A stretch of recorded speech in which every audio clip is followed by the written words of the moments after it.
Ayun ako, nakadating na ako. Buti na lang nakabili din ako ng props. Bisan ko na.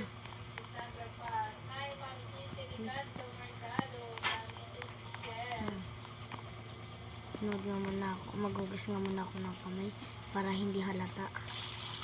Yan, tapos na ako magugas. Maglilinis pala ako. Kasi alam ko na. Kasi may mga dugo na bakas. Baka mahalata nila si Jake. Ayan, okay na. Ngayon, nanonood naman ako ng TV. Anong balita? Or nawawala na ba si Jake?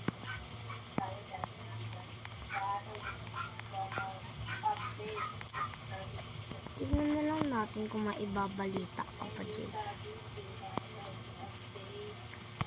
Channel 200.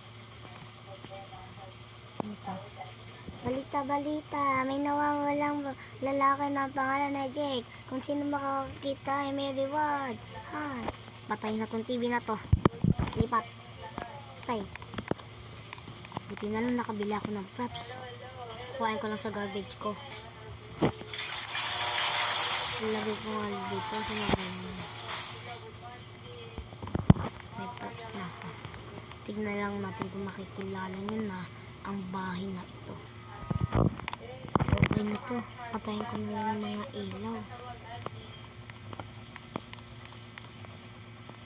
Wala dito sa CR. Wala dapat. Wait nga lang. Ano ba to? Yan.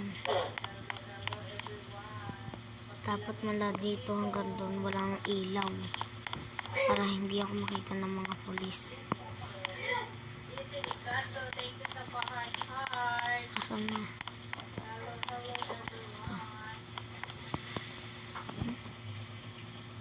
Yan.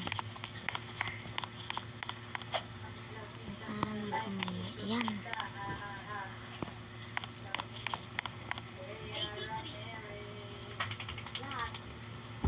Okay na to. Ito ang Season 1, Episode 2. Abangan ang Season 1, Episode 3. Ano kayang gagawin ni Lolo sa kanyang bahay upang hindi siya matrace ng mga pulis. Thank you for watching. Like, subscribe, and share, and notification.